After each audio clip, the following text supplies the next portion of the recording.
Hi, welcome back to the basement. I'm Steve Lewis.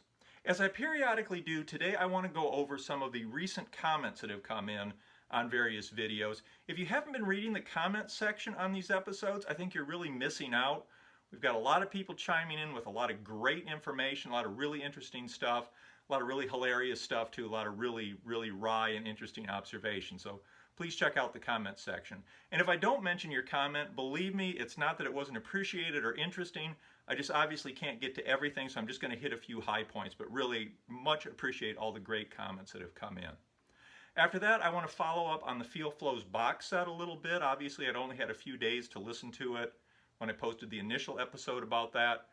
Had a chance to listen a little more, get a lot of good feedback from viewer comments, and want to follow up on that a little bit. And finally, I want to give a little preview of what's coming up in the next several episodes. It's going to be a little bit different. I hope you'll enjoy it.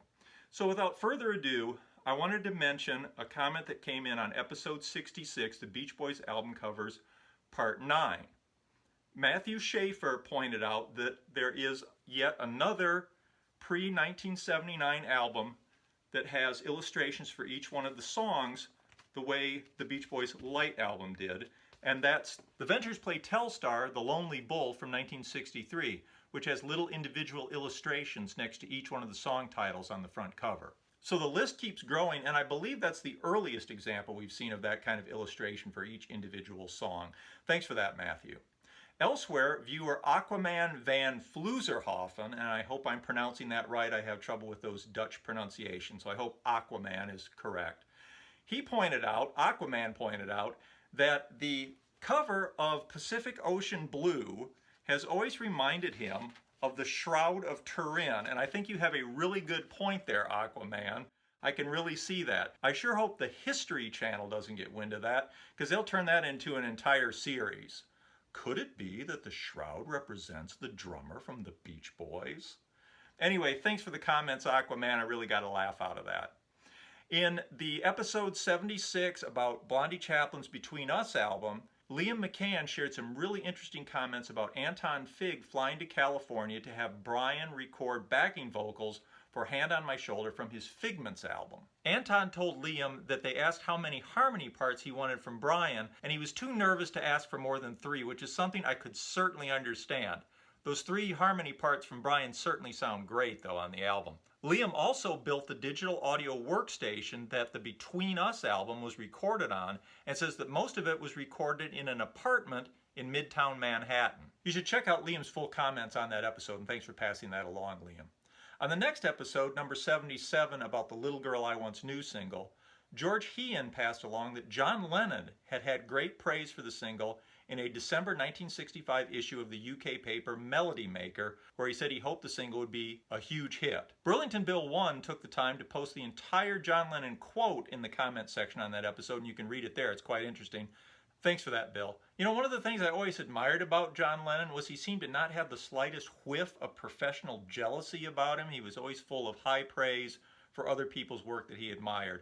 Of course, I guess when you're John Lennon, you can go into things with a certain amount of confidence. George Heehan also pointed out that when the single, The Little Girl I Once Knew, finally made its album debut on Best of the Beach Boys Volume 3, it had been reprocessed into bad fake stereo, which was something that I wasn't aware of. Thanks for the warning or the information on that, George. Appreciate it. In the comments section on episode 79, Charles Lloyd Meets the Beach Boys, B. South posted excerpts from a 2014 interview with Charles Lloyd in which he talks about his relationship with the Beach Boys and gives a slightly different perspective on his decision to pull back from the music industry in 1969. I won't repeat it all here, but it's really worth checking out on the comment section on that episode if you have a chance. Thanks for your time and trouble in posting that, B.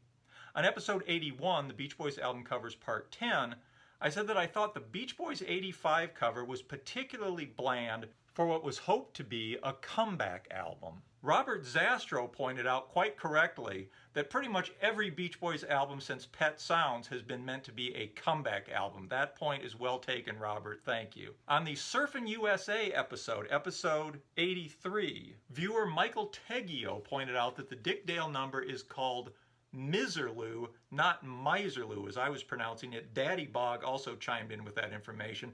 Thanks for correcting me. It definitely is Miserloo, not Miserloo. And Michael Teggio, I hope I'm pronouncing your last name correctly. That would be sadly ironic if I was getting that wrong too. I try to look up any pronunciations that I'm not sure of, but it occurred to me I'd never heard this spoken except with my friends when I was like 16, and we started calling it Miserloo, having no idea what the correct pronunciation was, and I just got it into my head that that's how it's said. But it is most definitely Miserloo. And Don Watson, my old friend, if you're watching, we've been mispronouncing this since high school. Maybe you figured it out already, but from now on, it's Miserloo, not Miserloo. Also on that episode, WA7ZBO, otherwise known as Larry Jacobs, pointed out that I had said in the song Shutdown, one of the cars involved was a Dodge Dart. He pointed out the 413 engine was not in a Dodge Dart, it was in a super stock Dodge, which is absolutely correct. Of course, I don't feel quite as bad about that because, as Larry also pointed out, I'm not the first person to make that mistake. Even Jan and Dean on the back cover of the Little Old Lady from Pasadena album show the little old lady driving a Dodge Dart when we all know that parked in her rickety old garage was a brand new shiny red super stock Dodge. But thanks for pointing that out, Larry. Larry, by the way, is a great wealth of information. He's got roots in the Salt Lake City area, particularly in radio, going all the way back to the day. Of course, the Salt Lake area was really important to the Beach Boys, and he's got a lot of interesting observations about those days. I always appreciate hearing from you. Thanks very much, Larry. And sorry about the errors in that episode. Thanks for helping me out on that. As I'm recording this, episode 85 about the Imagination album has just gone up, so I'm still collecting comments about that. We'll talk more about your comments later on. But I did want to talk about the Imagination album cover, which I had neglected to mention in the episode. Like the Beach Boys 85 album, it's extremely austere and seems designed to be ignored. It's obviously a star field with some clouds. It's got Brian Wilson in small letters, and the album title Imagination in almost imperceptible small letters, and then the word Wilson cut off here at the bottom. It's certainly not going to grab anybody's attention. It could be an album cover for anything. It would be very easy to overlook or ignore in a CD bin. There is a small photo of Brian on the back cover, but that's been airbrushed to the point of almost unrecognizability. He certainly entered the uncanny valley in that photograph. So how do you combat something like this? Of course, you add a hype sticker. Here's the hype sticker that went on the Imagination album. It says, Brian Wilson in even smaller letters, and Imagination in almost microscopically small letters with a black line that's almost through it, like it's striking it out. It's one of the most ridiculous uses of a hype sticker that I've ever seen. It offers no new information, and it just reproduces the name of the artist and the title of the album smaller than it appears on the front cover. I'm sure neither the hype sticker nor the cover helped this album become the smash hit that people were telling Brian Wilson that it was going to be, according to the promo interview that he did. So let's back up a little bit now and spend some time talking a little more about the Feel Flows box set. I have the 5 CD version, and I asked in episode 80, Feel Flows First Impressions, why there were bonus tracks on the first 2 discs that include the original albums, and then a separate 5th disc that's just bonus tracks, how they split that out. Nicholas Pearl sensibly pointed out that there's a 2-disc version of Feel Flows, and that those 2 discs would provide some bonus tracks for people that only bought the 2-disc version. Totally makes sense, absolutely reasonable. However, when I looked at the 2-disc version, the bonus tracks are not the same tracks that are on the 2 discs in the 5-disc version. Friendly76 pointed out that there are different edits and possibly different mixes between the 5 CD, the 2 CD, the 4 LP, and the 2 LP sets. I put together a spreadsheet comparing the various releases of Feel Flows. Turns out it helps to have good Excel skills these days when you're a Beach Boys fan. And what I found was, for a significant number of the bonus tracks, there appear to be shorter edits on the 2 CD and LP versions compared to the 5-disc version. Most significantly, Wouldn't It Be Nice to Live Again is 6 minutes 50 seconds on the 5 CD version and listed as 4 minutes 36 seconds on the 2 CD and 4 LP versions, which is a few seconds shorter than the version on Made in California. If that's correct, it's really a shame because the extra 2 minutes and 14 seconds of that track are really a highlight of the set.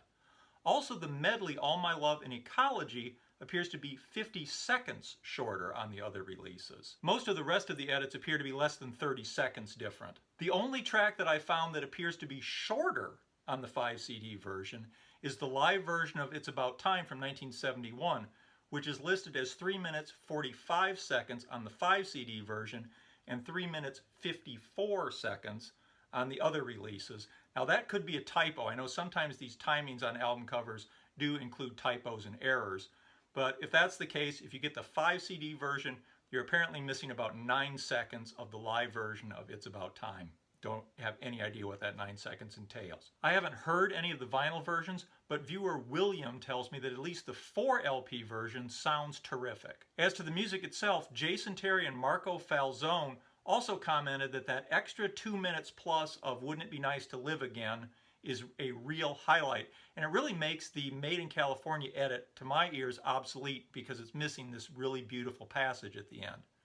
I was a little suspicious of it because they call it the extended 2019 mix. And to me, extended always means that they've taken something and edited it to make it longer rather than long version, which to me is giving us more of the original tape. But I think in this case there's a tempo change and it sounds different enough that this is actually a long version rather than just an edit where they've made it appear to be a longer cut. Anyway, I'm always confused about that extended and long version thing. I wish they would settle on a description and stay with it. Also, numerous people have written into me on episode 10, the Beach Boys' second best album, saying that I have completely misjudged the track All I Want to Do and that it's a real highlight. And weirdly, when I started listening to it on the Feel Flows box set, all of a sudden, after all these decades of kind of passing that track by, suddenly it really spoke to me. And I think I even called it a throwaway in that episode. I totally retract that. It's really a highlight. Now, I don't know why I overlooked it before because it doesn't really sound any different on Feel Flows than it did on the original Sunflower album. It's one of the vagaries of the human ear or something that I just never paid any attention to it. So I'd like to thank the people who commented about that, including Prize Winners Pause, Record Rabbit, and Big Hurt 33 for their part in turning me on to a track that I heretofore had somehow completely overlooked. I was surprised that the version of Sweet and Bitter on the box set sounds less finished and less polished than what's already appeared on bootleg. I imagine that means that it will be released as a second version somewhere along the line. Also, does it make sense that Settle Down and Sound of Free were recorded in November of 1971, 11 months after the Sound of Free single was released? To me, it sounds like part of the session for the single. I suppose they could have been re-recording it for some reason, but I'm wondering if that November 71 date is incorrect. And speaking of dates, I really want to thank Matthew Pulaski, who is a wealth of information, for coming across with the dates and venues for the live tracks, which he listed in the comments section along with a lot of other really great information. That was one of my complaints about the Feel Flows box. They listed the year that the live tracks were recorded, but no dates or venue information. It's all there. I know you can find it online, but if you're looking for it, it's under the comment section. And Matthew, I really appreciate all your time and trouble to pass all that great information along. I've also wondered about the July 8th, 1971 recording date for It's a New Day. It always seemed odd to me that Dennis was using Blondie Chaplin as a lead vocalist so many months before there was apparently any discussion of him joining the Beach Boys. Well, I believe the date's correct, and I think maybe they were using this for a different project or something. There may be a clue in Keith Badman's book. He says that in September of 1971, Dennis went to Bristol Myers Company and offered them the track It's a New Day for use in a Dry Command antiperspirant commercial. Apparently he was asking $1 million, and when Bristol Myers advertising executives heard the price, they said they gave him 10 seconds to get out of the office, and he got out of the office in 5 seconds. Now that story sounds apocryphal, and I know marketing people love to exaggerate, but there may be some truth in there. Maybe this was part of a completely different project. I don't remember Dry Command deodorant. I tried to look that up. I couldn't find any record of it. Not surprising that I wouldn't remember it. And this does sound like the kind of thing that a bunch of advertising executives might embellish. But I think there's some truth probably in that story. Also, I wanted to say thanks to Yank D. Dandy and Robert Zastro and some others who wrote in favor of my doing an early 70s Dennis episode. That sounds like a lot of fun, and I will definitely get to it. Wanted to thank Kenny DeRochers for his comments on the box set. Also wanted to thank Bobby's brother for the really, really kind comments. I really appreciated that. Also wanted to say hi to Odie, Brandon from Raoul and the Dukes, Willie from Minix Music, William LaRue, Zappa 1000, Harry's on Tour Express, Chris Rainbow in the UK, Chris J. King also in the UK, Now, Mike Oliva, David Panzer, Ranger Girl, Jim Charles, The Noble Surfer, Tony Ballsy, hey Tony, Joel Goldenberg, John Savala, Stunt Matt, hey Matt, Michael D. Elkins. And does anybody know where DJ Lee, our old friend DJ Lee, has gone? I hope all's well and we miss him. I hope to see him back here on YouTube very soon. Also, Peter Flegg from the UK made a really nice comment on the Surfin' USA episode where he talked about how impressed he is with the great comments that come in from the viewers. And I gotta second that emotion. I mean, I know I've said it before, but it certainly bears saying again. You guys make this all worthwhile. Everybody out there really appreciate the comments. The level of discourse is phenomenal. It's always fun, always great to hear from you. And there are so many interesting comments coming in. Again, if you're not reading the comments, you're really missing out on this channel. Now, next time we're going to try something a little bit more ambitious. This stuff about feel flows has really put me in the mood to talk about Surf's Up in the year 1971. And we've done these episodes before where I've dug deep into the pop culture background of the year and then talked about the album. We're going to do that again. But there's so much happening in 1971 that I really don't think it's fair to limit it to so few episodes. I've typically done 3 episodes, split the year into thirds and talked about it. Now, I've tried splitting it into quarters. I'm not even sure that that's going to work. But I want to do a little bit more of a deep dive into the pop culture of the year starting next time. The first quarter, we may have to split that into 2 parts. I'm just not sure how it's going to work out. But looking at it, I think if I don't do it that way, it's just going to be me reading a list of things that happen because there's so much. I want to take some time, want to slow down, want to really dig in. I hope you're going to enjoy that, and we will talk about the Surf's Up album in one separate episode sometime in that span. Also, there may be a new Brian Wilson album that we'll get to talk about sometime in November. Let's hope that comes to pass as well. Thanks again for watching. I'm sorry that I couldn't mention more of the comments or more of the viewers by name. I appreciate everybody very much. Please keep those comments coming. Please like and subscribe if you haven't. That's very helpful to me. Really appreciate that. And we'll see you next time when we'll kick off 1971. We're going to be there for a while, but I think it'll really be a lot of fun. So have a good week. We'll see you then. Bye.